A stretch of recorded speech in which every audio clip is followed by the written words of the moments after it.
السلام علیکم ورحمۃ اللہ وبرکاتہ، نحمده ونصلی علی رسولہ الکریم، اما بعد فاعوذ باللہ من الشیطان الرجیم، بسم اللہ الرحمن الرحیم، رب اشرح لی صدری ویسر لی امری واحلل عقدۃ من لسانی یفقہوا قولی۔ وجاءت سکرۃ الموت بالحق ذلك ما كنت منه تحيد۔ وجاءت سکرۃ الموت بالحق ذلك ما كنت منه تحید۔ آ پہنچی موت کی سختی ساتھ حق کے، یہی ہے جس سے تو بھاگتا پھرتا تھا۔ موت اس دنیا میں انسان کی زندگی کے خاتمے کا نام ہے۔ دنیا میں جو بھی انسان آیا ہے اسے ایک دن واپس ضرور جانا ہے۔ یہ انسان کی زندگی کا سب سے بڑا حادثہ ہے، جس کے بعد اس دنیا سے اس کا تعلق منقطع ہو جاتا ہے اور ایک نئی زندگی جو برزخ کی زندگی کہلاتی ہے وہ شروع ہو جاتی ہے۔ قیامت کے زلزلے کے ساتھ ہی یہ زندگی بھی ختم ہو جائے گی، پھر ایک نیا دور شروع ہوگا جس کی کامیابی اور ناکامی کا انحصار انسان کے اپنے اعمال پر ہوگا۔ ہم میں سے کوئی نہیں جانتا کہ اس کی موت کب آئے گی، لیکن ہم سب اسی دن کی طرف دوڑ رہے ہیں۔ ایسی صورتحال میں اصل کرنے کا کام اس دن کی تیاری کرنا ہے، تاکہ اس کے بعد جب ہم مالک کائنات کے سامنے پیش ہوں تو کوئی شرمندگی نہ ہو۔ موت کے بعد انسان اکیلا رہ جاتا ہے۔ موت انسان کو ہر چیز سے جدا کر دیتی ہے۔ موت ہر انسان کا پیچھا کر رہی ہے، مگر انسان اسے ہی بھولے ہوئے ہے۔ ضرورت اس بات کی ہے کہ ہم اس آخری وقت کو روزانہ یاد کریں اور اس کی تیاری میں لگے رہیں۔ وجاءت سکرۃ الموت بالحق ذلک ما کنت منہ تحید۔ یہ سورۃ قاف کی آیت نمبر 19 ہے، جس میں انسان سے خطاب ہے کہ انسان خواہ کتنی بھی لمبی زندگی چاہے، لیکن ایک دن موت آ پہنچتی ہے۔ سکرات الموت، موت کی سختیاں، موت کی بے ہوشیاں، موت کی حقیقت کو لے کر آ پہنچتی ہیں، اور یہی وہ بات ہے جس سے انسان بھاگتا ہے۔ موت کا ذکر نہیں سننا چاہتا، موت سے فرار حاصل کرنا چاہتا ہے، لیکن موت اس کو آ پکڑتی ہے۔ یہاں بنیادی طور پر جان کنی کے وقت انسان کی کیا حالت ہوگی اس کو بھی بیان کیا گیا ہے۔ وجاءت سکرۃ الموت بالحق، یعنی ہر انسان کے لیے موت کی سختی اور شدت اور اس کا چمٹنا اور اس کی تکلیف، یہ سب کچھ حق کے ساتھ مل کر آ چکا ہے، اور اس میں کوئی شک نہیں اور اس کے ساتھ کوئی جھوٹ نہیں ہے۔ سکرہ کیا چیز ہے؟ یہ وہ سختی ہے جو عقل کو ختم کر دیتی ہے۔ سکر کے بارے میں راغب الاصفہانی کہتے ہیں، یہ ایسی حالت ہوتی ہے جو انسان اور اس کی عقل کے درمیان حائل ہو جاتی ہے، یعنی انسان کی عقل ماری جاتی ہے، اور اکثر یہ چیز نشہ پیدا کرنے والے مشروب میں استعمال کی جاتی، یعنی انسان ہوش میں نہیں رہتا، جیسے کوئی ڈرنک ہو گیا ہو۔ سکر کو غصے کے معنی میں بھی استعمال کیا جاتا ہے، بس کہا جاتا ہے کہ غصے، عشق، تکلیف اور اونگ نے نشے میں ڈال دیا، یعنی انسان کی مت ماری گئی۔ اور سکرۃ الموت یہ وہ غشی ہے جو تکلیف سے پیدا ہوتی ہے۔ کہتے ہیں یہاں اس سے مراد موت کی سختیاں ہیں، یعنی موت کی سکرات مراد ہے، یعنی موت کی تکلیف سے غشی طاری ہو جاتی ہے، کیونکہ روح کا کھینچا جانا، موت کی شدت کا اترنا، روح کا روندے جانا شدید تکلیف کا ہونا ہے، اور یہ روندے جانا روح کا اور یہ تکلیف موت کے وقت نازل ہوتی ہے۔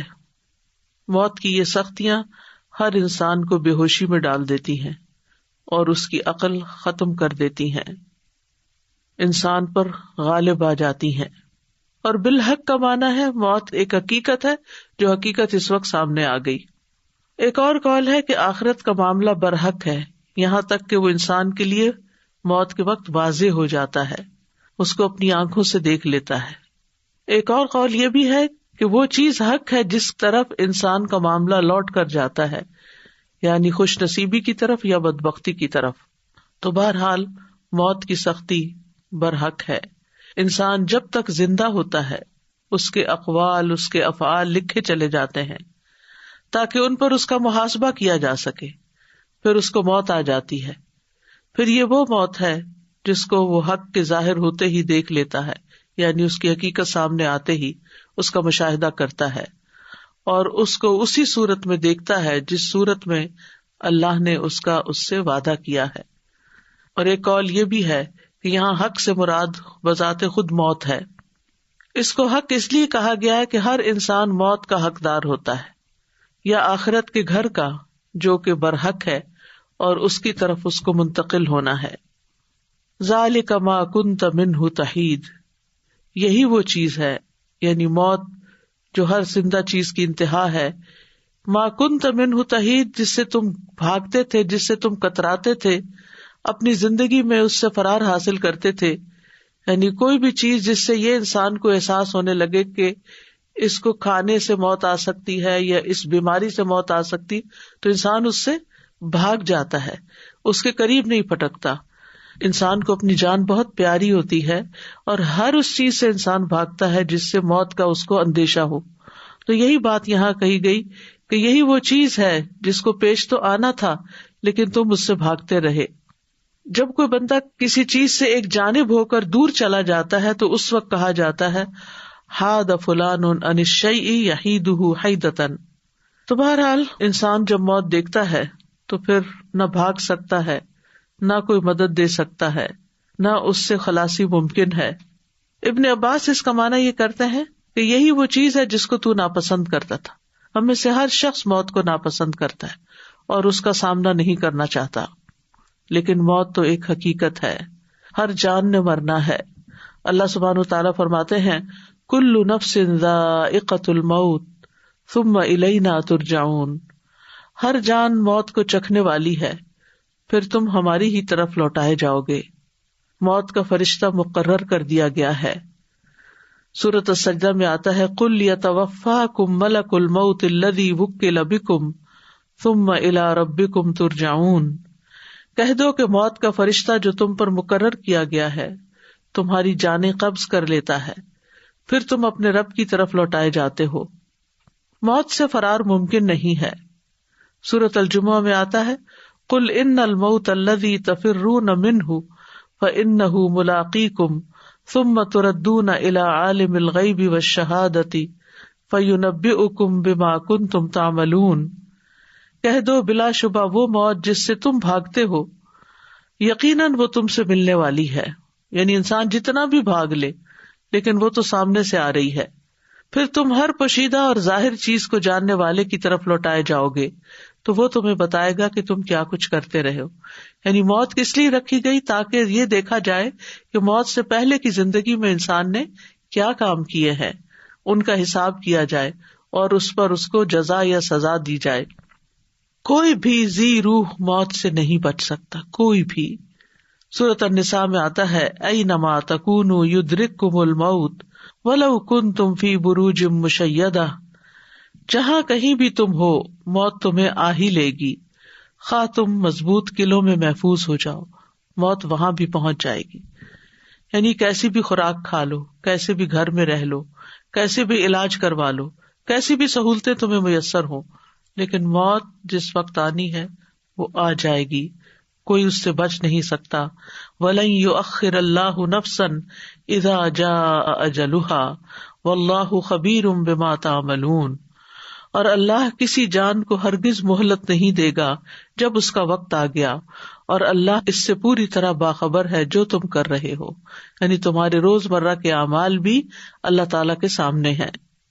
انس رضی اللہ عنہ سے روایت ہے، وہ کہتے ہیں کہ فاطمہ رضی اللہ تعالی عنہا نے کہا جب رسول اللہ صلی اللہ علیہ وسلم نے موت کی شدت محسوس کی، جو بھی محسوس کی، تو فاطمہ رضی اللہ عنہا کہنے لگی ہائے تکلیف، یعنی ہائے میرے باپ کو تکلیف ہو رہی ہے. رسول اللہ صلی اللہ علیہ وسلم نے فرمایا اے میری بیٹی، تمہارے باپ پر وہ وقت آ گیا ہے کہ اللہ اس سے کسی کو بھی چھوڑنے والا نہیں قیامت کے دن کی ملاقات کے لیے، کیونکہ اللہ سے ملاقات اس کے بعد ہی ہو سکتی ہے.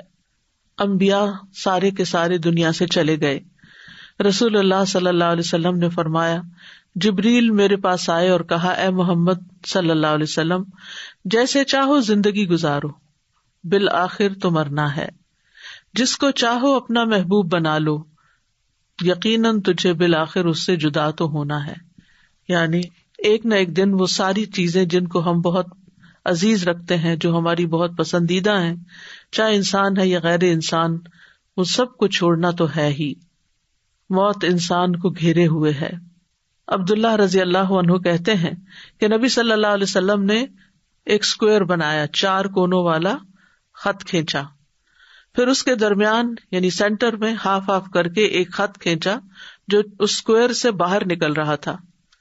اس کے بعد درمیان والے خط کے اس حصے میں جو چوکٹے کے درمیان میں تھا چھوٹے چھوٹے بہت سے خطوط کھینچے، اندر اس کے لکیریں لگائیں، اور پھر فرمایا یہ انسان ہے اور یہ اس کی موت ہے جو اسے گھیرے ہوئے ہے، اور یہ جو بیچ کا خط باہر نکلا ہوا یہ اس کی امید ہے، یعنی اسکوئر سے باہر جو نکلا ہوا ہے، اور یہ جو چھوٹے چھوٹے خط اس کے اوپر ہیں، اس لکیر کے اوپر، یہ اس کی دنیاوی مشکلات ہے.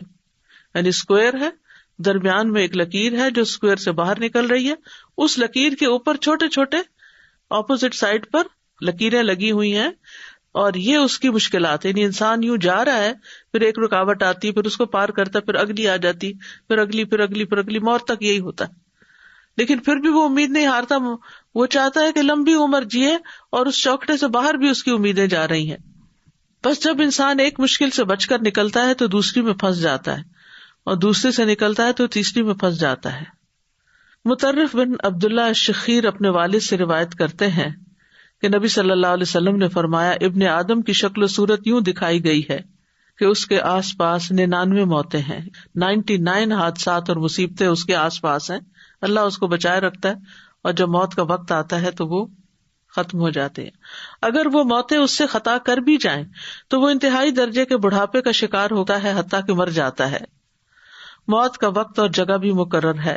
وما كان لنفس ان تموت الا باذن اللہ کتابا مؤجلا، اور کسی جان کے لیے ممکن نہیں کہ اللہ کے حکم کے بغیر مر جائے، لکھے ہوئے کے مطابق جس کا وقت مقرر ہے.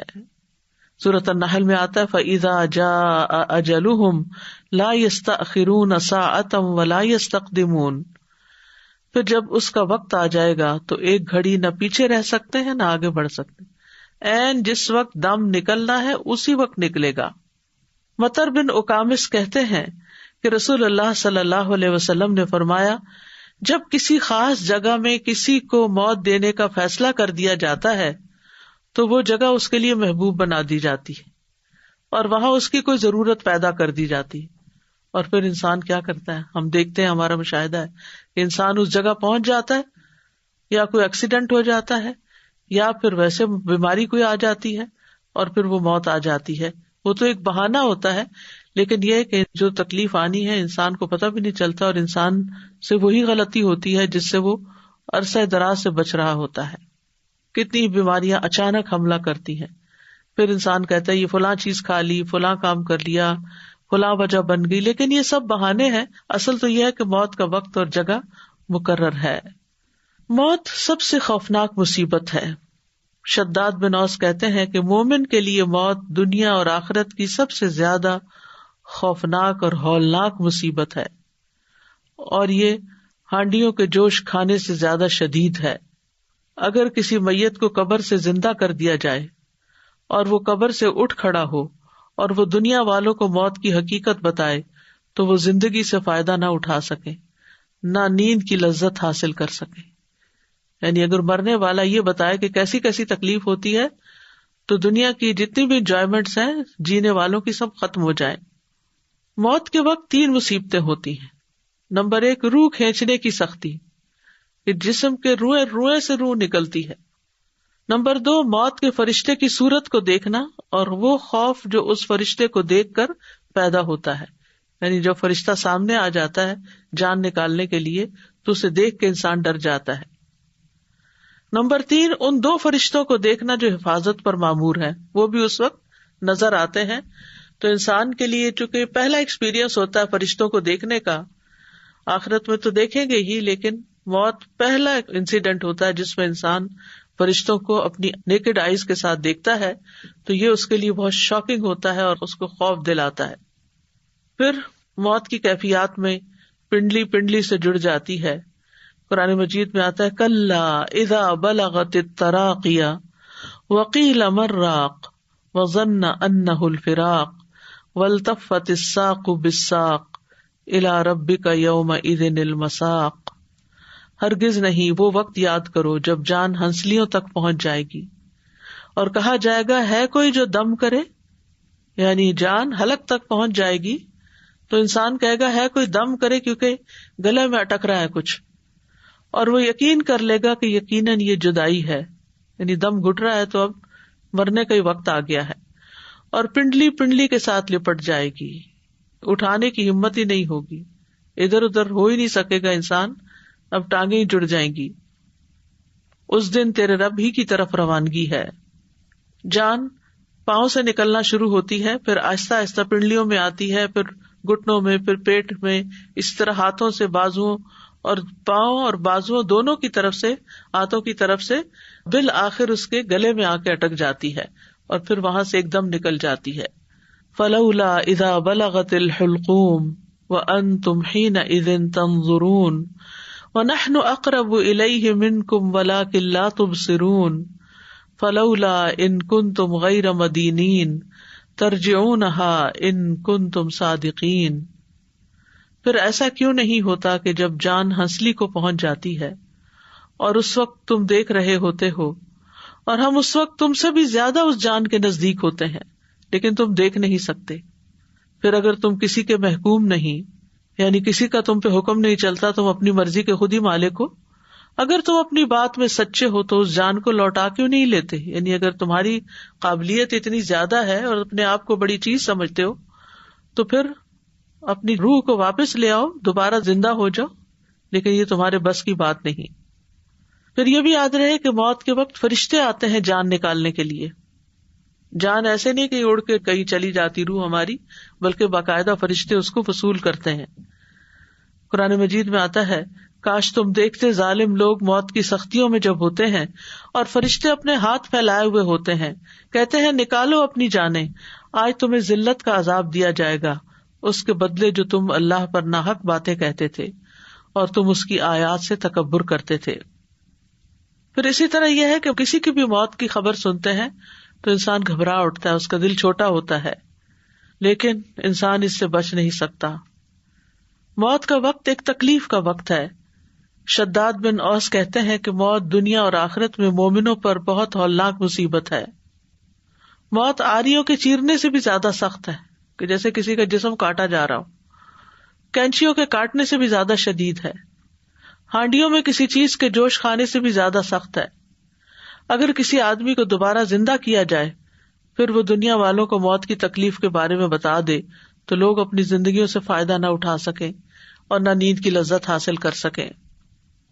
ابن سعد نے عوانہ بن حکم سے روایت کرتے ہوئے اپنی کتاب میں بیان کیا ہے، وہ کہتے ہیں کہ عمرو بن العاص کہا کرتے تھے کہ مجھے تعجب ہے اس شخص پر جس پر موت نازل ہو جائے اور اس کی عقل بھی کام کر رہی ہو تو وہ اس کو بیان کیوں نہیں کرتا. پھر جب ان پر موت واقع ہوئی تو ان کے بیٹے عبداللہ نے کہا ابا جان آپ کہا کرتے تھے تعجب ہے اس آدمی پر جس پر موت نازل ہو اور اس کی عقل بھی کام کر رہی ہو تو وہ موت کی حقیقت کیوں نہیں بتاتا، بس آپ ہمارے لیے موت کی حقیقت کو بتائیے. انہوں نے کہا اے بیٹے موت اس سے بڑی ہے کہ اس کو بیان کیا جائے، لیکن میں موت کا کچھ حال بیان کرتا ہوں. مجھے ایسے لگ رہا ہے کہ میری گردن پر رضوا پہاڑ رکھا ہوا ہے، مجھے ایسے لگ رہا ہے کہ میرے پیٹ پہ کانٹے ہیں، اور مجھے ایسے لگ رہا ہے گویا کہ میری روح سوئی کے سوراخ سے نکل رہی ہے، یعنی اتنی تھوڑی تھوڑی کر کے باہر نکل رہی ہے. بہرحال ہر انسان کو موت کی سختی لاحق ہوتی ہے، لیکن ہر انسان کی موت کی شدت اور موت کی سختی کے ہلکا ہونے میں فرق ہوتا ہے. اور اکثر ایسا ہوتا ہے کہ مومنوں پہ یہ سختیاں ہلکی ہوتی ہیں، کافروں پر شدید ہوتی ہیں. انبیاء کے لیے موت کی سختیوں کو بڑھا دیا جاتا ہے تاکہ ان کے لیے ان کا اجر بڑھایا جا سکے. پرہیزگاروں اور بدبختوں اور نیک اور برے آدمی کے درمیان موت کے وقت فرق ہوتا ہے. ہم کہتے کہ یہ دونوں برابر نہیں ہیں. کافر اور فاجر اور موت کی سختی بہت زیادہ جھیلتے ہیں جبکہ مومن پہ اتنی سختی نہیں ہوتی. تو روح نکلنے کے ساتھ ساتھ اس کی رگیں اور اعصاب ٹکڑے ٹکڑے ہوتے رہتے ہیں. تو یہ ایک چیز ہے. اور دوسری چیز یہ کہ کافر و فاجر کی موت کی سختیاں آزمائش اور ناراضگی اور شدت اور عذاب اور عبرت ہیں. اور جہاں تک مومن پرہیزگار کا تعلق ہے تو یہ اللہ کا عطیہ اور نعمت اور رحمت ہے کہ اس سختی کی وجہ سے گناہ مٹا دیے جاتے ہیں یا اس کے درجات بلند کر دیے جاتے ہیں. مومن کو تو ایک کانٹا بھی چبھے تو اس کے گناہ معاف ہوتے ہیں. ذکوان کہتے ہیں کہ حضرت عائشہ کہا کرتی تھی وفات کے وقت رسول اللہ صلی اللہ علیہ وسلم کے سامنے ایک بڑا پیالہ تھا یا چمڑے کی تھیلی تھی جس میں پانی تھا. آپ اپنے دونوں ہاتھ اس برتن میں ڈالتے اور پھر اپنے ہاتھوں کو اپنے چہرے پر ملتے اور فرماتے لا الہ الا اللہ، یقیناً موت میں سختی ہوتی ہے. پھر اپنا ہاتھ اٹھا کر فرمانے لگے پھر رفیق الاعلی، یہاں تک کہ آپ کی روح قبض کر لی گئی اور آپ کا ہاتھ جھک گیا. موت کی شدت کو برا نہیں سمجھنا چاہیے. نہیں، اگر آپ دیکھیں کہ کوئی مریض ہے، بہت وقت لگ گیا ہے اس کو اس اسٹرگل میں، تو اس کو برا نہ سمجھے کہ ضرور یہ کوئی برا آدمی ہوگا تو اس وجہ سے اس کے ساتھ یہ ہو رہا ہے. حضرت عائشہ کہتی ہیں کہ نبی صلی اللہ علیہ وسلم کی وفات ہوئی تو آپ میری ہنسلی اور ٹھوڑی کے درمیان سر رکھے ہوئے تھے. جب سے میں نے نبی صلی اللہ علیہ وسلم پر موت کی سختی دیکھی ہے اس کے بعد میں موت کی سختی کو کسی کے لیے برا نہیں سمجھتی. یعنی آپ تو سب سے زیادہ نیک انسان تھے لیکن موت کی تکلیف سے گزرے، تو اگر کسی اور پر بھی یہ تکلیف آتی ہے تو اس کا یہ مطلب نہیں کہ ضرور وہ کوئی برا آدمی ہے تو اس لیے اس کو زیادہ تکلیف آ رہی ہے. اب سوال یہ پیدا ہوتا ہے کہ موت کی سختی کا سبب کیا ہے، یعنی اتنی شدید کیوں ہے. ابن حجر کہتے ہیں کہ موت کی سختی مرتبے کے کم ہونے پہ دلالت نہیں کرتی، بلکہ وہ مومن کے لیے یا تو اس کی نیکیوں میں اضافہ کرتی ہے یا اس کے گناہوں کا کفارہ ہوتی ہے. اور انسان جب اللہ کے پاس پہنچتا ہے تو بالکل صاف ستھرا ہو کر.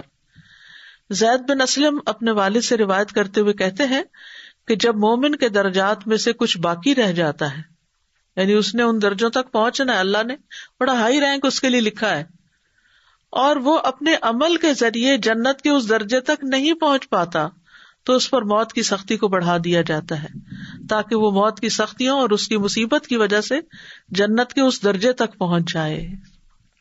مومن کی موت کا منظر کچھ ایسا ہے کہ اللہ تعالیٰ مومن کو موت کی تکلیف دینا پسند نہیں کرتا. رسول اللہ صلی اللہ علیہ وسلم نے فرمایا بے شک اللہ تعالیٰ فرماتا ہے میں جو کام کرنا چاہتا ہوں اس میں مجھے اتنا تردد نہیں ہوتا جتنا کہ مجھے اپنے مومن بندے کی جان نکالنے میں ہوتا ہے. وہ موت کو تکلیف کی وجہ سے ناپسند کرتا ہے اور میں بھی اسے تکلیف دینا ناپسند کرتا ہوں. مومن موت کے وقت اللہ سے ملاقات کو پسند کرتا ہے، یعنی اللہ سے ناراض نہیں ہوتا. شریح بن ہانی کہتے ہیں میں عائشہ رضی اللہ عنہا کی خدمت میں حاضر ہوا تو میں نے عرض کیا اے ام المومنین، میں نے ابو ہریرہ سے سنا وہ رسول اللہ صلی اللہ علیہ وسلم سے حدیث روایت کرتے ہیں اگر واقعتاً ایسا ہی ہے تو ہم تو ہلاک ہو جائیں گے. تو انہوں نے کہا جو رسول اللہ صلی اللہ علیہ وسلم کے قول سے ہلاک ہو گیا وہ واقعتاً ہلاک ہونے والا ہے. وہ حدیث کیا ہے؟ انہوں نے کہا کہ رسول اللہ صلی اللہ علیہ وسلم نے فرمایا جو اللہ کی ملاقات کو پسند کرے اللہ بھی اس سے ملاقات کرنے کو پسند کرتا ہے، اور جو اللہ کی ملاقات کو ناپسند کرے اللہ بھی اس سے ملاقات کو ناپسند کرتا ہے، حالانکہ ہم میں سے ہر ایک موت کو ناپسند کرتا ہے. تو عائشہ رضی اللہ تعالیٰ عنہا نے کہا کہ رسول اللہ صلی اللہ علیہ وسلم نے اسی طرح فرمایا تھا، لیکن اس کا مطلب وہ نہیں جس کی طرف تم چلے گئے ہو، بلکہ جب آنکھ پھٹ جاتی ہے، سینے میں گڑگڑاہٹ پیدا ہو جاتی ہے، رونگٹے کھڑے ہو جاتے ہیں، انگلیاں اکڑ جاتی ہیں، بس اس موقع پر جو اللہ سے ملاقات کرنے کو پسند کرے اللہ بھی اس سے ملاقات کرنے کو پسند کرتا ہے، اور جو اللہ سے ملاقات کرنے کو ناپسند کرے اللہ بھی اس سے ملاقات کرنے کو ناپسند کرتا ہے. یعنی وہ جو موت کی شدت کا وقت ہے اس وقت اللہ سے بدگمان نہیں ہونا چاہیے بلکہ اللہ تعالیٰ سے ملاقات کا شوق دل میں پیدا ہونا چاہیے. اللہ تعالیٰ ہمیں وہ عطا کرے جب ہم مریں. مومن کی جان جب اس کے پہلوؤں سے نکل رہی ہوتی ہے تو بھی وہ اللہ کا شکر ادا کر رہا ہوتا ہے. ابن عباس کہتے ہیں کہ رسول اللہ صلی اللہ علیہ وسلم نے فرمایا یقیناً مومن کے ہر حال میں خیر ہے، اس کی جان اس کے دو پہلوؤں سے نکل رہی ہوتی ہے اور وہ اللہ عز و جل کی تعریف کر رہا ہوتا ہے. حسن بصری کہتے ہیں مومن کے لیے راحت صرف اللہ کی ملاقات میں ہی ہے، اور جس کی راحت اللہ کی ملاقات میں ہو تو اس کی موت کا دن اس کے لیے مسرت اور خوشی اور امن اور عزت اور شرف کا دن ہوگا۔ عبداللہ بن مسعود کہتے ہیں کہ نبی صلی اللہ علیہ وسلم نے فرمایا، بے شک مومن کی روح پسینے سے نکلتی ہے، جبکہ کافر کی روح اس کی باٹ سے نکلتی ہے جیسے گدھے کی روح۔ مرتے ہی سلامتی اور جنت کی بشارت مل جاتی ہے۔ الذین تتوفاہم الملائکۃ طیبین یقولون سلام علیکم ادخلوا الجنۃ بما کنتم تعملون۔ وہ لوگ جو پاک سیرت ہوتے ہیں، فرشتے ان کی روح قبض کرنے آتے ہیں تو کہتے ہیں تم پر سلام ہو، جو اچھے عمل تم کرتے رہے ہو اس کے صلے میں جنت میں داخل ہو جاؤ۔ سورۃ الفجر میں آتا ہے، یا ایتھا النفس المطمئنہ ارجعی الی ربک راضیۃ مرضیہ فادخلی فی عبادی وادخلی جنتی۔ پھر یہ کہ مومن اچھے طریقے سے دنیا سے رخصت ہوتا ہے۔ فَأَمَّا إِن كَانَ مِنَ الْمُقَرَّبِينَ فَرَوْحٌ وَرَيْحَانٌ وَجَنَّةُ نَعِيمٍ وَأَمَّا إِن كَانَ مِنْ أَصْحَابِ الْيَمِينِ فَسَلَامٌ لَكَ مِنْ أَصْحَابِ الْيَمِينِ۔ پس اگر وہ مقربین میں سے ہو، مقرب بندوں میں سے، تو اس کے لیے راحت اور عمدہ رزق اور نعمت والی جنت ہے آگے، اور لیکن اگر وہ دائیں ہاتھ والوں میں سے ہوا تو تجھ پر سلام کہ تو دائیں ہاتھ والوں میں سے ہے۔ یہ فرق ہے مقربین ٹاپ کلاس اور سیکنڈ کلاس کا۔ پھر اسی طرح مومن کا آگے بھی بہترین استقبال ہوتا ہے۔ براء ابن عازب کہتے ہیں کہ نبی صلی اللہ علیہ وسلم نے فرمایا، بے شک مومن بندہ جب دنیا سے رخصت ہونے اور آخرت کے قریب ہوتا ہے تو اس کی طرف آسمان سے روشن چہروں والے فرشتے آتے ہیں، گویا کہ ان کے چہرے سورج کی طرح ہوں۔ ان کے پاس جنت کے کفنوں میں سے ایک کفن اور جنت کی حنوط یعنی خوشبو میں سے ایک خوشبو ہوتی ہے، یہاں تک کہ وہ اس کی حد نگاہ تک بیٹھ جاتے ہیں۔ پھر ملک الموت علیہ السلام آ کر اس کے سرہانے بیٹھ جاتے ہیں اور کہتے ہیں، ایتھا النفس المطمئنہ اخرجی الی مغفرۃ من اللہ ورضوان، اے پاکیزہ نفس، اللہ کی مغفرت اور رضامندی کی طرف نکلو۔ چنانچہ اس کی روح بہہ کر اس طرح نکل جاتی ہے جیسے مشکیزے کے منہ سے پانی کا قطرہ بہہ جاتا ہے۔ پھر ملک الموت اسے پکڑ لیتے ہیں، اور جب وہ اسے پکڑ لیتے ہیں تو دوسرے فرشتے پلک جھپکنے کی مقدار بھی اس کی روح کو ملک الموت کے ہاتھ میں نہیں رہنے دیتے، بلکہ ان سے لے کر اسے کفن میں لپیٹ کر اپنی لائی ہوئی حنوط مل دیتے ہیں، خوشبو ملتے ہیں، اور اس کے جسم سے ایسی خوشبو نکلتی ہے جیسے بہت ہی زیادہ مہکنے والی کستوری کی خوشبو جو روئے زمین پر پائی گئی ہو۔ پھر فرشتے اس روح کو لے کر اوپر چڑھ جاتے ہیں۔ اس کے بارے میں ایک نرس نے مجھے بتایا تھا جو ایسے ہی وارڈ میں ہوتی تھی، 30-35 سال کا شاید اس کا ایکسپیرینس تھا ایسے لوگوں کے ساتھ، یعنی جو بالکل مرنے کے قریب ہوتے ہیں۔ وہ کہتی ہے کہ ایک دفعہ ایسا ہوا تھا کہ جب ایک مردے کی جان نکلی ایک شخص کی تو پورا کمرہ خوشبو سے بھر گیا، اور تقریباً 15 منٹ تک وہ خوشبو وہاں رہی، اس کے بعد ختم ہو گئی۔ ڈاکٹرز بھی تھے اور لوگ، یعنی سبھی اس بات کی گواہی دے رہے تھے کہ بہت ہی زبردست قسم کی خوشبو آ رہی ہے۔ معلوم نہیں اس شخص کا کیا نیک عمل ہوگا جس کی وجہ سے اللہ نے اس کو چن لیا۔ پھر آسمان کا سفر ہوتا ہے، یعنی جب فرشتے اپنا کفن لے کر آتے ہیں، روح نکال کے کفن میں لپیٹ کے اوپر چلے جاتے ہیں۔ براء ابن عازب کہتے ہیں، نبی صلی اللہ علیہ وسلم نے فرمایا، فرشتے اس روح کو لے کر اوپر چڑھ جاتے ہیں، اور فرشتوں کے جس گروہ پر بھی ان کا گزر ہوتا ہے وہ پوچھتا ہے، ما ھذا الروح الطیب، یہ پاک روح کون ہے؟ وہ جواب میں کہتے ہیں، فلاں بن فلاں، اس کا بہترین نام بتاتے ہیں جس سے دنیا میں لوگ اسے پکارتے تھے، حتیٰ کہ وہ اسے لے کر آسمان دنیا تک پہنچ جاتے ہیں۔ وہ اس کے لیے دروازہ کھلواتے ہیں تو ان کے لیے دروازہ کھول دیا جاتا ہے، تو ہر آسمان کے مقرب فرشتے اس کے ساتھ ساتھ چلتے ہیں آسمان کی طرف جو اس کے بعد آتا ہے، اور اس طرح اسے 7ویں آسمان تک پہنچا دیا جاتا ہے۔ آسمان والے نیک روح کو مسلسل مرحبا کہتے ہیں، ویلکم ویلکم۔ ابو ہریرہ سے مروی ہے کہ نبی صلی اللہ علیہ وسلم نے فرمایا، فرشتے مومن کی روح کو آسمان کی طرف چڑھا لے جاتے ہیں، پھر اس کے لیے آسمان کا دروازہ کھلتا ہے، پوچھا جاتا ہے یہ کون ہے؟ کہا جاتا ہے فلاں شخص ہے۔ وہ کہتے ہیں، پاک نفس کو جو پاک بدن میں تھی، داخل ہو جاؤ اے قابل تعریف، اور خوش ہو جاؤ اللہ کی رحمت اور خوشبو سے، اور اس رب سے جو تجھ پر ناراض نہیں، بلا شبہ برابر اسے یہی کہا جاتا ہے یہاں تک کہ روح آسمان تک پہنچ جاتی ہے جہاں اللہ عز و جل ہے. کیا مقام ہے، کیا درجہ ہے. پھر جسم جو ہوتا ہے وہ قبر میں دفنا دیا جاتا ہے. روح کو آسمان سے پھر حساب کتاب کے لیے دوبارہ قبر تک لایا جاتا ہے. ایک دفعہ وہاں پہنچ کے پھر وہ زمین پر آتی ہے. براء ابن عازب کہتے ہیں نبی صلی اللہ علیہ وسلم نے فرمایا جب روح کو 7ویں آسمان تک لے جایا جاتا ہے تو اللہ عز و جل فرماتا ہے میرے بندے کا نام اعمال علیین میں لکھ دو اور اسے واپس زمین کی طرف لے جاؤ، کیونکہ میں نے اپنے بندوں کو زمین کی مٹی سے پیدا کیا، اسی میں لوٹاؤں گا اور اسی سے دوبارہ نکالوں گا. چنانچہ اس کی روح جسم میں واپس لوٹا دی جاتی ہے. ہاں، شہید کی روح جو ہے وہ جنت کے باغوں میں کھاتی پیتی رہتی ہے. مومن میت کا جلد قبر کی طرف جانے کی خواہش کرنا. ابو سعید خدری کہتے ہیں کہ نبی صلی اللہ علیہ وسلم فرمایا کرتے تھے کہ جب جنازہ رکھا جاتا ہے پھر لوگ اسے کاندھوں پر اٹھاتے ہیں، اس وقت اگر مرنے والا نیک ہوتا ہے تو کہتا ہے قدمونی قدمونی، مجھے جلدی لے چلو، مجھے جلدی لے چلو، یعنی مجھے میرے انجام تک پہنچاؤ. دفنائے جانے کے بعد بھی باہر والوں کے قدموں کی چاپ سنتی ہے میت.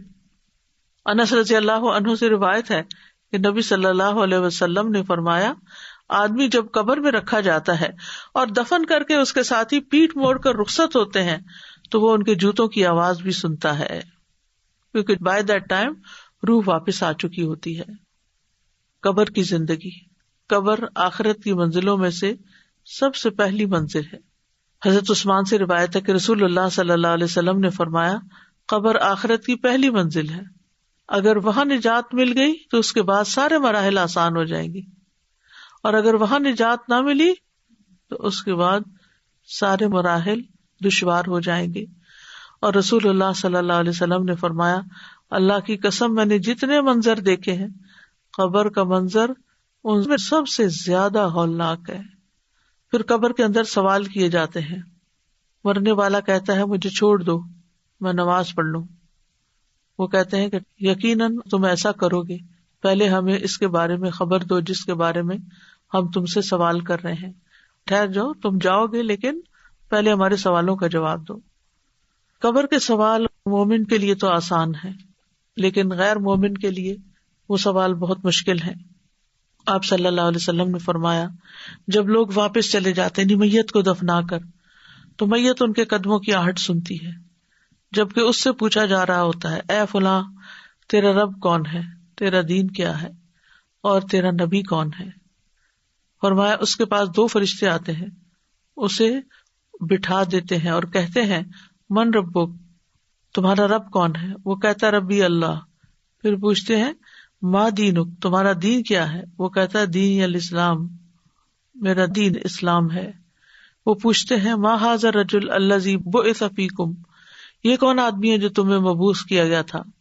وہ کہتا ہے ہوا رسول اللہ صلی اللہ علیہ وسلم، وہ اللہ کے رسول ہیں. پھر وہ کہتے ہیں وما یدریک، تجھے یہ باتیں کہاں سے پتہ چلی؟ قرأت کتاب اللہ، وہ کہتا ہے میں نے اللہ کی کتاب پڑھی، وآمنت بہ، اس پر ایمان لایا، یعنی پڑھ لکھ کر اس نے ایمان قبول کیا. یہ کتنا ضروری ہے پڑھنا لکھنا، کتنا ضروری ہے سوچ سمجھ کے زندگی بسر کرنا. یہی سوال جواب اللہ کے اس فرمان کے مصداق ہیں یثبت اللہ الذین آمنوا، اللہ ایمان والوں کو ثابت قدمی عطا کرے گا. فرمایا پھر آسمان سے منادی کرنے والا آواز لگاتا ہے قد صدق عبدی فافرشوہ من الجنہ وافتحوا لہ بابا الی الجنہ والبسوہ من الجنہ، تحقیق میرے بندے نے سچ کہا، اسے جنت کا بستر بچھا دو، اس کو جنت کا لباس پہنا دو، اس کے لیے جنت کی طرف سے دروازہ کھول دو. قبر میں نیک اعمال مومن کی حفاظت کرتے ہیں. ابو ہریرہ کہتے ہیں کہ نبی صلی اللہ علیہ وسلم نے فرمایا میت کو جب اس کی قبر میں رکھ دیا جاتا ہے تو وہ ان کے پلٹ جانے کے وقت ان کی جوتوں کی آواز سنتے ہیں.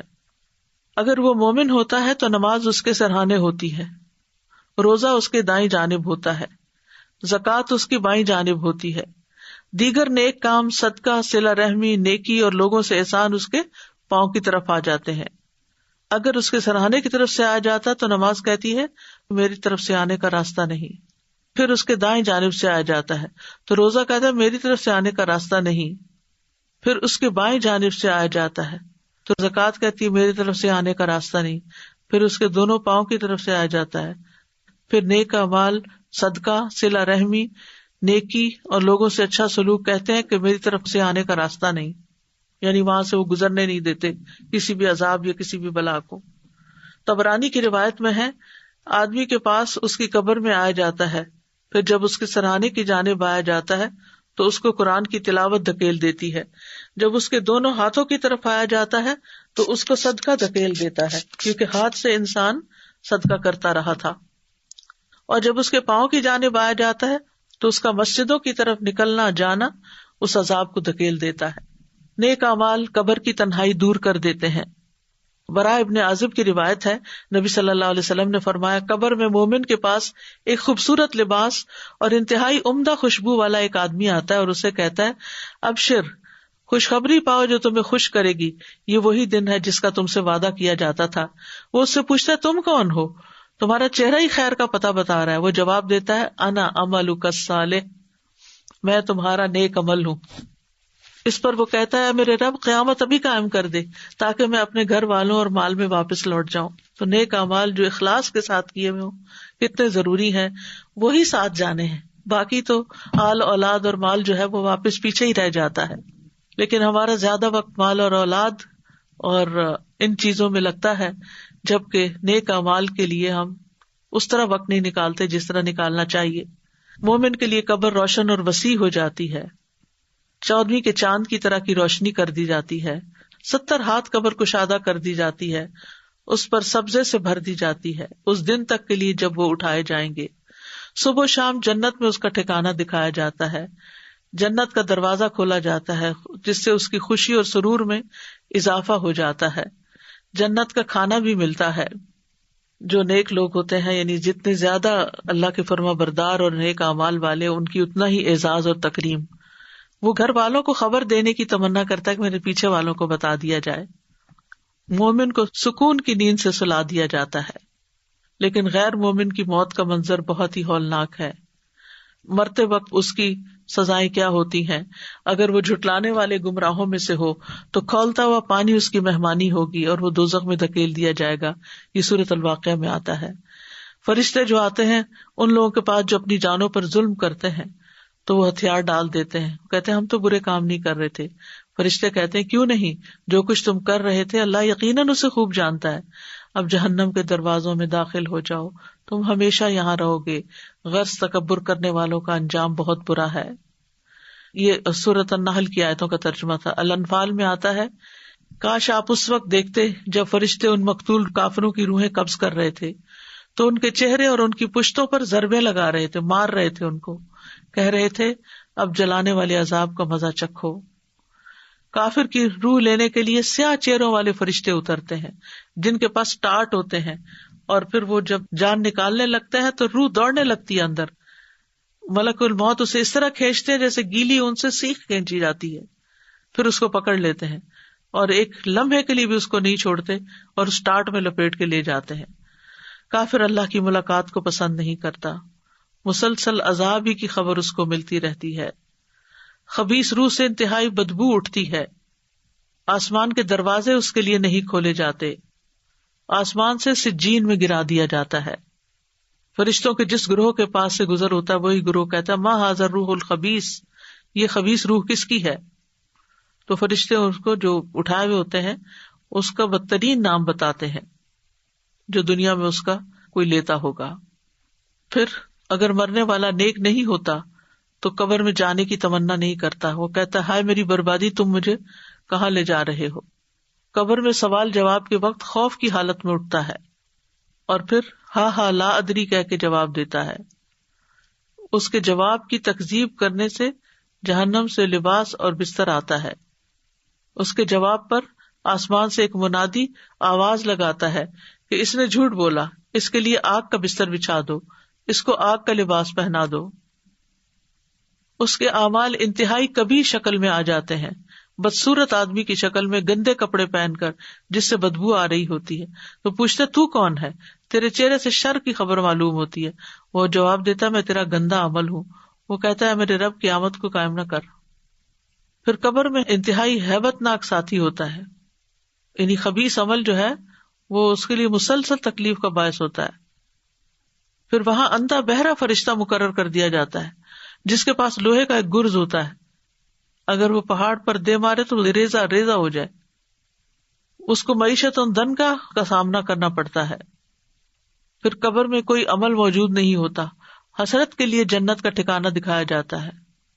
اور قبر میں اس کو نیند کی سی کیفیت ہوتی ہے لیکن ساتھ بچھو سانپ وغیرہ کاٹتے رہتے ہیں، تو کہا جاتا ہے منحوس کی سی نیند سو جا. پھر موت جو ہے وہ خاتمے کا نام ہے، اور اچھا خاتمہ صرف یہ نہیں کہ انسان اس حال میں مرے جب انسان مسجد میں ہو یا جائے نماز پہ ہو یا قرآن سامنے ہو.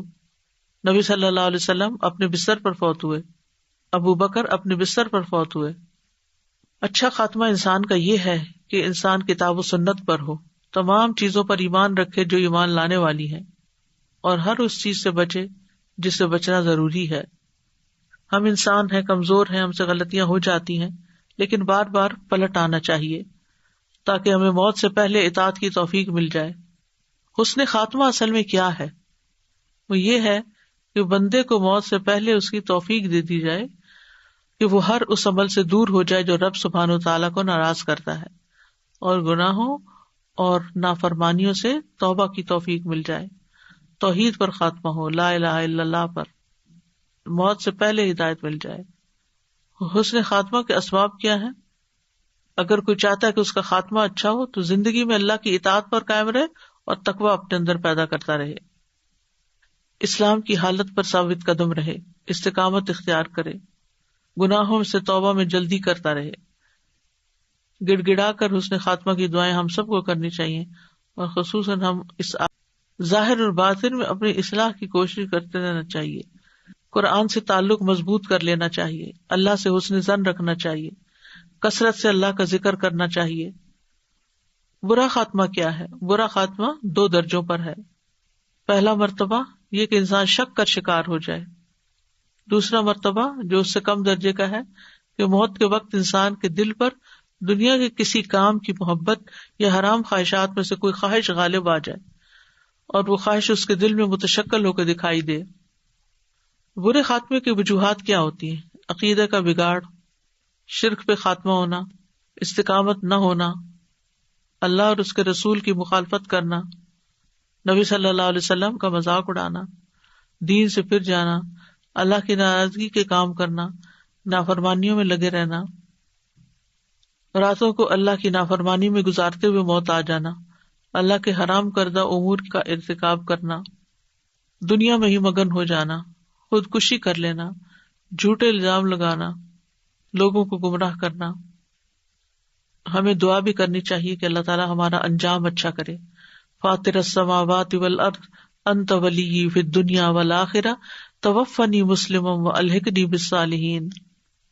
کسی کی موت ہو جائے تو اس کے لیے دعا کرنا، بری موت سے پناہ مانگنا چاہیے، بری بیماریوں سے بھی پناہ مانگنی چاہیے. اللہ کی راہ میں شہادت کی دعا، اللہم ارزقنی شہادۃ فی سبیلک واجعل موتی فی بلد رسولک صلی اللہ علیہ وسلم. نیک لوگوں کے ساتھ ملنے کی دعا کرنی چاہیے، رفیق اعلیٰ سے ملنے کی دعا کرنی چاہیے، عذاب قبر سے پناہ مانگنا چاہیے. تو کرنے کے کام یہ ہے کہ موت سے پہلے پہلے نیکیوں سے فائدہ اٹھا لیں. موت کی علامات ظاہر ہونے پر ایمان لانا فائدہ نہ دے گا. موت سے پہلے توبہ کر لینی چاہیے، زندگی کے آخری لمحات کے لیے بھرپور کمائی کرنی چاہیے، موت سے غافل نہیں ہونا چاہیے، موت کا ذکر کرتے رہنا چاہیے، اس میں غور و فکر کرنا چاہیے. ایسا کوئی کام نہیں کرنا چاہیے جو موت کے وقت حسرت کا باعث ہو. موت کو کثرت سے یاد کرنا چاہیے، اپنے مرنے کو قریب بھی سمجھنا چاہیے. موت، قیامت اور آخرت کا کثرت سے اپنے بچوں سے، گھر والوں سے تذکرہ کرتے رہنا چاہیے. موت کو یاد کرنے کے فائدے کیا ہوتے ہیں؟ یہ کہ انسان توبہ جلدی کرتا ہے، اس کے دل میں قناعت ہوتی ہے، اس کی عبادت میں سرگرمی ہوتی ہے، دنیا کی لذتوں سے دور ہوتا ہے، زندگی کا رخ بدل جاتا ہے، دوسروں کی مصیبتیں بھی ہلکی لگتی ہیں. پھر موت کو ناپسند نہیں کرنا چاہیے. جس عمل کی وجہ سے موت ناپسند ہو اس کو چھوڑ دیں. جنت کی فکر کریں کیونکہ وہاں موت نہیں ہوگی. اور پھر مرنے والوں کو کلمے کی تلقین کریں، لا الہ الا اللہ، وآخر دعوانا ان الحمد للہ رب العالمین، سبحانک اللہم وبحمدک، اشہد ان لا الہ الا انت، استغفرک واتوب الیک. السلام علیکم ورحمۃ اللہ وبرکاتہ.